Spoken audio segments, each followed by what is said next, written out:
सुमन का अर्थ क्या होता है?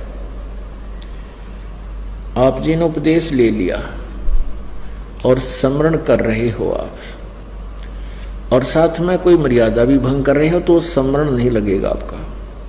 कुछ एक पुण्यात्मा ऐसे कहते हैं जी हमने नाम भी ले रखा है, हम भक्ति भी कर रहे हैं और फिर भी हमारे ऊपर आपत्ति आई है और भयंकर आज आ गई है।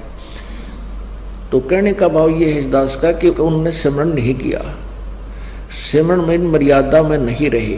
मर्यादा टूट जाने से ऐसी दिक्कत आ सकती है, अन्यथा नहीं आ सकती। तो सिमरण का तात्पर्य है कि परमात्मा कहते हैं दुख में सुमन सब करें, सुख में करे ना कोई।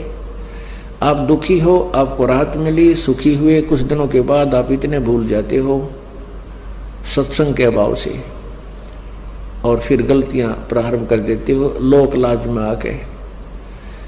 लाज में आके गुरुजी के द्वारा दिए गए आदेश की अवहेलना कर देते हो, उल्लंघन कर देते हो, मर्यादा तोड़ देते हो, तो काल का दाव लग जाता है। कुछ एक ऐसे भक्त हैं जिनके पिछले पुण्य अच्छे होते हैं और वो पुण्यों के कारण, पिछले पुण्य तो हैं ही, उन पुण्यों के कारण वो सुखी है। जिस इस नकली लोक में जिसको हम सुख मानते हैं वो संसारिक दृष्टि से सुखी है और उसने उपदेश भी ले लिया है। और एक ऐसा प्राणी है जिसके पूर्व जन्म के पुण्य गणे नहीं है, उस पर आपत्ति आ गई है। परमात्मा कबीर जी की शरण में यहाँ आ गया है, आने से उसने नाम लेने से लाभ शुरू हो गया है। तो कुछ दिनों के बाद उसको दुख आने बंद हो जाएंगे, क्योंकि पुण्य बढ़ जाएंगे, पाप समाप्त कर देता है परमात्मा। तो फिर वो कुछ दिनों में उस दूसरे भक्त को देखा देखी कि दूसरा भक्त है, वो भी नाम लिए हुए है और वो भी मर्यादा तोड़ देता है, जो गुरुजी ने आदेश दे रखा है उसका उल्लंघन कर देता है, और देखता है कि उस पर कोई आपत्ति अभी आ नहीं रही।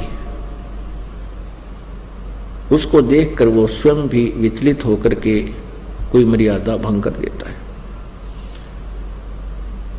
तो ऐसे फिर आपत्तियां फिर प्रारंभ हो जाती है।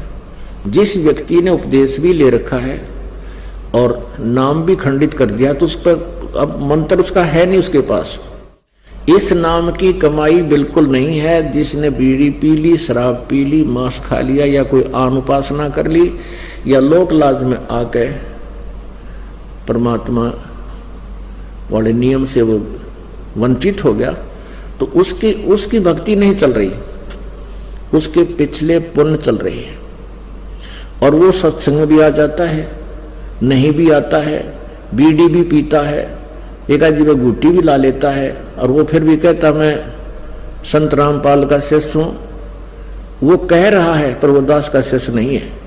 हाँ, उसके साथ क्या बनेगी? फिर एक ही दम इतनी आपत्ति आवेगी जब उसके पुण्य समाप्त हो जाएंगे, वो बक्कल उतरेगा।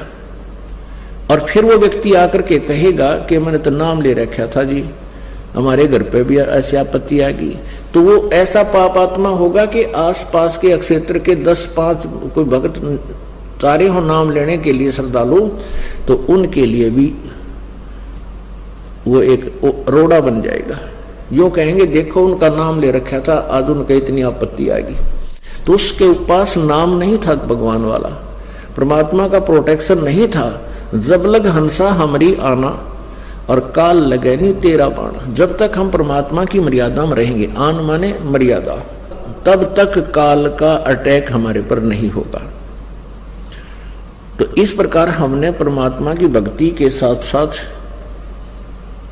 मर्यादा की भी आवश्यकता पड़ती है। जैसे हमने खेत में बीज दिया, समार भी दिया, बीज भी डाल दिया, डोल बनाई नहीं, उसकी डोली नहीं बनाई, उसके चारों तरफ मेड़ नहीं बनाई, डोला नहीं बनाया, तो पानी डालेंगे वो भी इधर उधर बिखर जाएगा, खाद डालेंगे वो भी इधर उधर बिखर जाएगा, तो फसल नहीं तैयार होगी। तो मर्यादा एक डोल बनेगी, और ये अति आवश्यक है। इसमें परमात्मा की भक्ति को रोकने के लिए इसको